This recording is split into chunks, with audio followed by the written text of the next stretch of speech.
Bonjour! À l'Urbain, aujourd'hui, on s'intéresse à la table ronde Arriver et vivre au Québec, histoire de persévérance au féminin. C'est un événement qui a été organisé par la table de concertation du Mouvement des femmes du Centre du Québec et du Comité régional de la Marche mondiale des femmes. Et la particularité de cet événement-là, c'est qu'il a été aussi organisé par des femmes immigrantes, des citoyennes qui voulaient présenter leur parcours. Donc, je vais aller rencontrer Sonia Gagnon qui a participé à l'organisation de l'événement pour parler un petit peu plus des sujets qui ont été abordés pendant la table ronde et je vous invite à rester des nôtres pour mieux les connaître.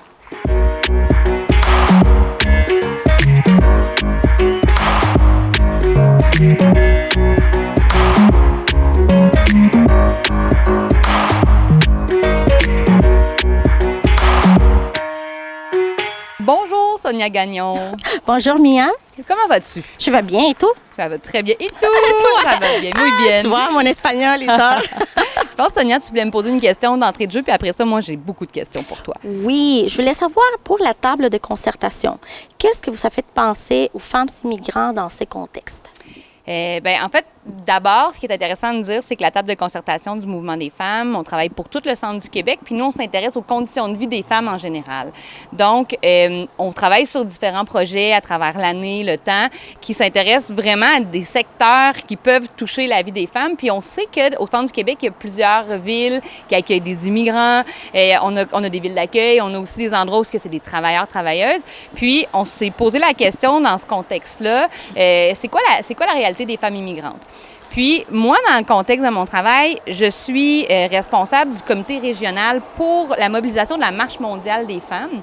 La Marche mondiale des femmes, on l'a repoussée encore parce qu'elle devait avoir lieu l'année dernière, mais on a formulé 5 grandes revendications qui s'intéressent aux conditions de vie des femmes. Et la troisième de ces grandes revendications-là, elle concerne les femmes immigrantes, migrantes et racisées. Dans ce contexte-là, on essaie de faire des actions qui viennent sensibiliser la population, faire un peu d'éducation populaire. Puis, on s'intéressait vraiment à la réalité des femmes immigrantes.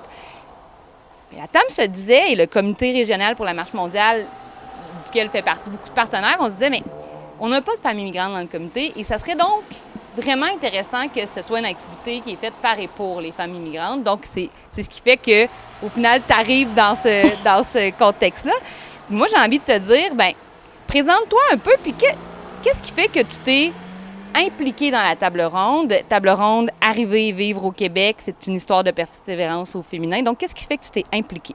Bon, je me présente, je m'appelle Sonia Gagnon. Alors, je viens du Mexique, je suis moitié mexicaine, moitié québécoise. Et ça va faire 11 ans que je suis au Canada. Et bon, qu'est-ce qui m'a fait m'impliquer? J'ai été rejointe par un de mes amis, Mariela Gruber. C'est elle qui m'a invitée à participer. Et pourquoi? Qu'est-ce qui m'a motivée à participer? Bon, ça fait 11 ans, comme je te dis, que je suis ici. Et depuis mon arrivée, je me trouvais que j'étais pas capable de trouver ma place, surtout côté travail. Et je me sentais pas épanouie. Alors, au début, là, je pensais, peut-être que je suis pas bien préparée, peut-être que je parle pas assez bien, peut-être que je me suis pas bien présentée, etc. Je mettais la faute sur moi. Mm-hmm. À un moment donné, je me suis rendu compte que le plus je rencontrais des femmes, puis on se parlait, et je voyais qu'on était un peu tout le monde dans le même bateau. Puis c'est des femmes avec de très belles qualités, très bien préparées, etc. Alors, je me suis dit, bon, peut-être c'est finalement pas ma faute, mais il y a des choses qui sont pas bien faites. Alors, je pense que ce genre d'initiative, c'est ce qui ils vont nous aider à faire bouger les choses, à changer les choses. Donc, je comprends, c'est quand tu dis que tu rencontrais d'autres femmes issues de l'immigration qui avaient les mêmes enjeux que toi. Hein. Ça fait que tu n'étais pas seule dans ton cas. Puis, ce que je comprends, en fait, c'est que c'est une de tes amies qui a décidé de te lancer l'invitation. Est-ce que tu serais prête à travailler avec la table pour monter cette activité-là? Est-ce que tu es capable de me nommer les autres femmes qui faisaient partie du comité organisateur avec toi? Oui, j'ai travaillé avec Maria Albornoz et Mariela Gruber. Puis, bien sûr, on a été dirigés par toi. Et ça fut un plaisir de travailler avec cette femme. Ça a été une belle expérience. Est-ce que tu es capable de nous expliquer un peu c'est quoi la table ronde, ça consistait en quoi? C'était quoi l'objectif? Bon, finalement, ça a été une soirée. On a fait une soirée via Zoom, vu les conditions du COVID, etc. Et dans cette soirée, il y a eu 9 femmes immigrantes qui ont présenté, ils ont participé, ils ont présenté un peu de leur vécu. C'est divisé en 3 différents parties. Et pendant ces parties, les 3 différents, il y avait des invités. On a eu Maria Albornoz, justement, qui a été notre animatrice de la soirée. Il a posé des questions. Alors, ça nous a permis un peu de savoir un peu le parcours, pourquoi les femmes sont venues ici, comment ils sont arrivés, d'autres, quel genre de formation ou d'études il y avait, et d'autres dans le marché de travail, est-ce qu'ils ont réussi à se trouver une place, est-ce que ça a été difficile, quel a été le parcours, justement. Puis l'objectif pour vous d'aborder ces sujets-là, puis là, ce que je comprends, c'est que c'est une table ronde, donc il y a des gens qui assistaient à ça, donc l'objectif de ça, c'était quoi exactement? Bien, je pense que premièrement, ça a été de donner un espace pour que les femmes puissent s'exprimer. Puis elle a sûrement touché différents personnes. C'est sûr qu'il y en a eu des personnes qui nous sont accompagnées, des immigrantes aussi. Fait que ça, c'est une façon d'encourager les femmes et les immigrants en général à parler, à raconter leur vécu. Il y a aussi des gens d'ici, des Québécois, des Québécoises qui nous sont accompagnés. Fait que ça permet aussi le genre de nous voir d'une façon différente. Et aussi, bien, il y avait des gens de la politique, d'autres organismes. Alors, je pense que ça pourrait permettre d'avoir d'autres opportunités. Donc, en gros, vous cherchiez à attirer des gens influents dans différents milieux, mais des gens de la population aussi, pour entendre ces histoires-là, pour comprendre mieux la réalité, peut-être dans le but d'opérer des changements après. Exactement. Puis, est-ce que, selon ton expérience, parce que là, tu as participé à la soirée aussi, est-ce que tu as vu des retombées déjà de ça? Est-ce qu'il y a eu des commentaires ou des réactions qui te donnent à croire que ça fonctionne? Oui, définitivement. De côté des femmes qui ont participé, j'ai été vraiment contente. Puis je pense que tout le monde qui a participé à l'organisation, on était vraiment contente puis fiers. Puis ces femmes, je voyais qu'ils étaient plus encouragées puis très fiers de leur parcours et de partager. Alors ça a été une chose très positive. Et aussi, on a reçu des commentaires différents qui disaient « Ah, quel dommage, tous ces talents sont gaspillés, des femmes fortes avec plein de qualités que finalement, ils ne trouvent pas leur place. » Alors, on dirait qu'un peu au niveau Québec, on se permet de gaspiller un peu ces talents. Qu'est-ce qui fait qu'on gaspille ces talents-là, selon ce que tu as entendu? Bien, surtout, je pense il y a une question bureaucratie. C'est sûr que c'est très long de faire de reconnaissance, etc. Des fois, c'est juste que les gens, ils nous voient d'une différente façon. Alors, ils ne nous font pas confiance. Alors, on dirait qu'ils s'en doutent encore de nous donner des chances, de nous permettre de participer à des postes plus hauts. Ouais. Alors, ça peut être ça peut être justement la difficulté pour faire la reconnaissance, etc.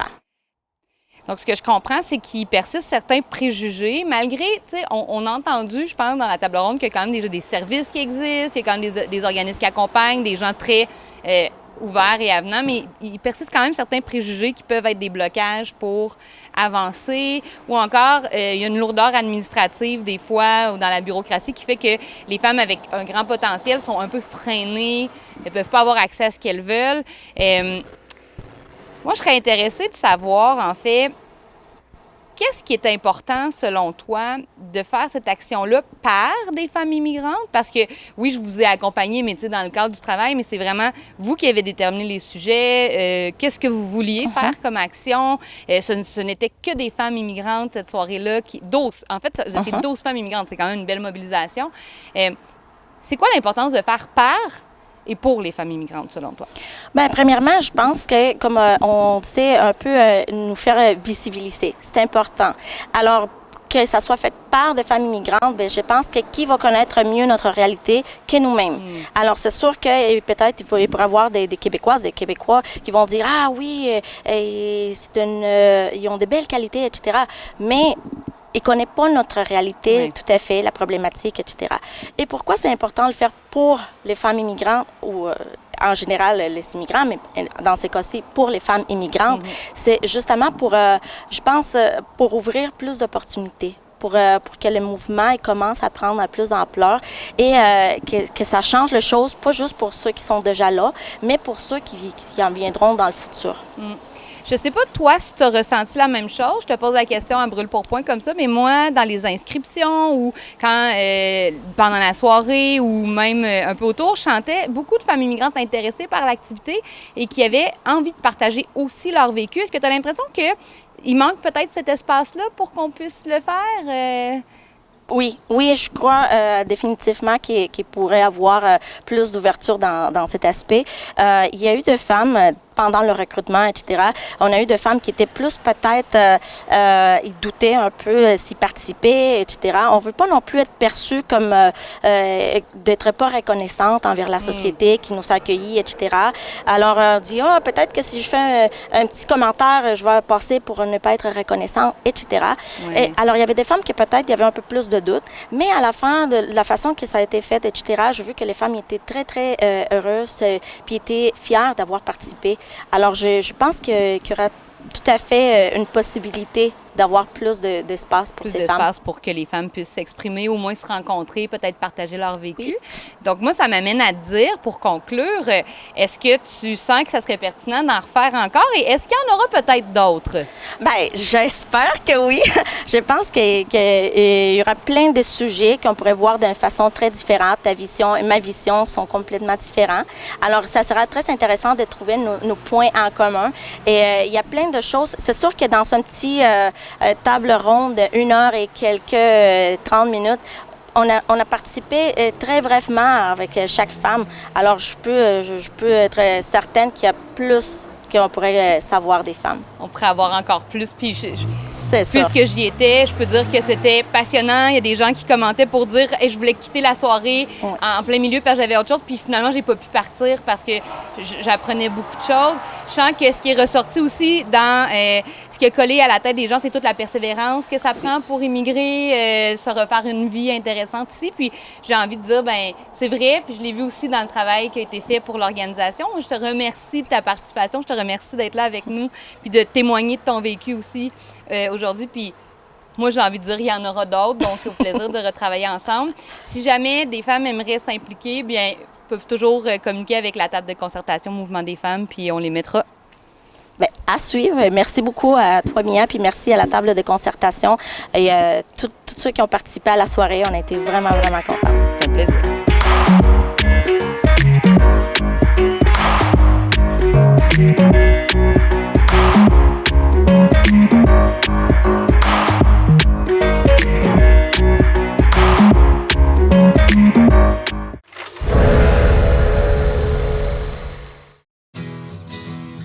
Je m'appelle Kéliane. J'aime beaucoup nager. Moi, je suis capable de nager toute seule avec mes prothèses. J'aime faire des chandelles dans la piscine. C'est comme si tu marchais sur les mains. Les amputés de guerre m'ont donné ma jambe et mon bras de natation. J'adore mes prothèses pour aller à l'eau.